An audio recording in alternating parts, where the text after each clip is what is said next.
What was your general assessment of that hockey game, a 4-2 win for the Oilers against the Maple Leafs?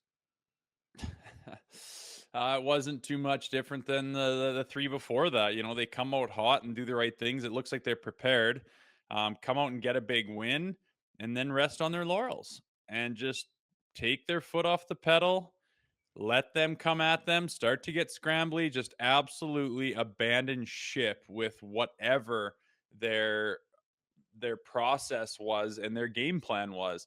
They abandoned the system, they abandoned the game plan, they abandoned the effort, especially in the D zone. And when you're playing teams in the NHL, they're going to take advantage of that. They're going to sniff that out. They're going to put the hammer down, put you on your heels, and shove it right back up to you. And that's what happened yesterday. It was, I mean, you'd think you'd learn your lesson, right? Like mentally, it's a mental thing. Like you go in there, Austin Matthews scores the first 30 seconds, perfect start. Everyone's jacked up.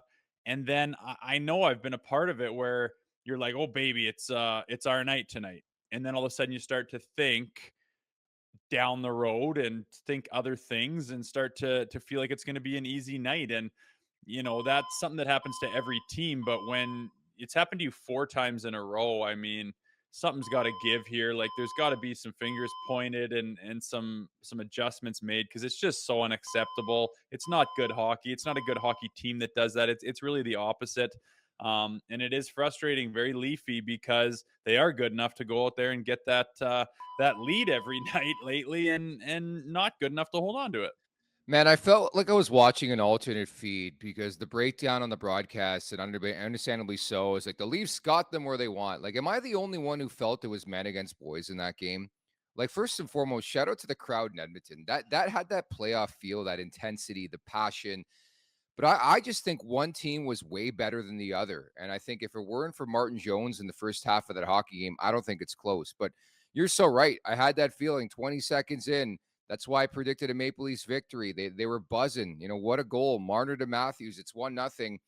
And then after that, I thought like it was an uphill battle all night. Like the Leafs just had nothing. And granted, the Oilers are playing exceptional right now. I don't think the other team ever gets the credit it deserves for the way they play against the Maple Leafs. But I thought Edmonton was great. I thought McDavid looked so motivated, more than usual. I thought he was tremendous. But for me, I think it just compounded the issues with this hockey team right now. Defensively, they have a third string netminder in there. Like Rosie, I don't know about you. Like I have no fucking clue how that shot by Draisaitl went in. Like that is a buzz killer. You've been on a team where a goalie lets that goal in and it just deflates. And unfortunately, the Leafs are such a fragile team.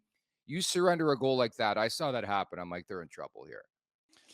Yeah, it was an odd one. I mean, and it sucks because Marty Jones is playing so good, and you know he looked very poised. I tweeted that he's going to get time in the I playoffs saw this that. year, You're horny. and Yeah. he just looks like as good as you can look at times where they're putting the hammer down. You've got the offensive power of the Edmonton Oilers. He didn't look frazzled. He didn't look scrambly. He looked square. He looked poised, and he kept them in that game, no doubt. They get a 2-0 lead. And yeah, that was such an odd one. I mean, Dreisaitl's kind of making a move. Yeah, he's off on the side, but he loves being over there on that right side and just kind of like throws a little muffin backhander in.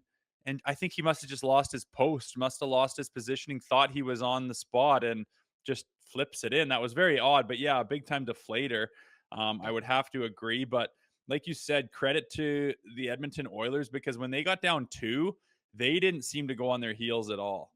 They really didn't. They seemed to still have the jam. You could see it. It was it was palpable. You could see the way they were still snarling and putting the hammer down and attacking, led by Connor McDavid. You saw Hyman in there just giving her as well. And they didn't seem to think the game was over. And just from a mental standpoint, they seemed to have a lot of belief and confidence in themselves. And that paid off because they come back and they win the game. And I just don't see the Leafs doing those kinds of things. They seem to do the opposite a lot of the time, whether they have the lead or they're trailing.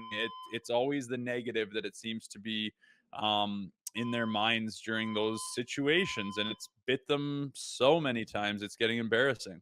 And again, my apologies for the beeping. That is the panic button for the Maple Leafs that I keep pressing, by the way. But no, they're doing alarm testing in my building. It's beyond my control. And naturally, it has to happen right at 11 a.m. Eastern time as we do this show. But I think that's accurate, Rosie. I think you look at this Maple Leafs team and watching the game last night, two things stood out. I talked about the Draisaitl goal. The other one is like, I understand it's the Leafs. I understand they blow leads, but like Tyler Bertuzzi, like that post in the first 3 minutes where they were buzzing and that was an exceptional pass. And it's like, fuck, man, just bury that. Like, just bury one of those. Like, it seems like Bertuzzi's been fighting it all season long for some reason. Like, you watch the way he played with Boston last year and you get excited. You're like, holy shit, this guy's going to be a difference maker. Comes to the Leafs and every player comes to this team and they just don't perform as we expect. Naturally, again, halfway through this year, but like there's been so many instances like that where it's like a tap in for Bertuzzi, he can't get the job done. And it's the margin for error is razor thin, as you know, having played in this league, excuse me, and especially and specifically when you're playing a team as red hot as the Oilers are, where they've won 10 in a row going into last night's game. You have to bury on plays like that, and I think everything's under the microscope in a hockey game like that, and that's one of the things I'll remember is like the missed goal there from Tyler Bertuzzi.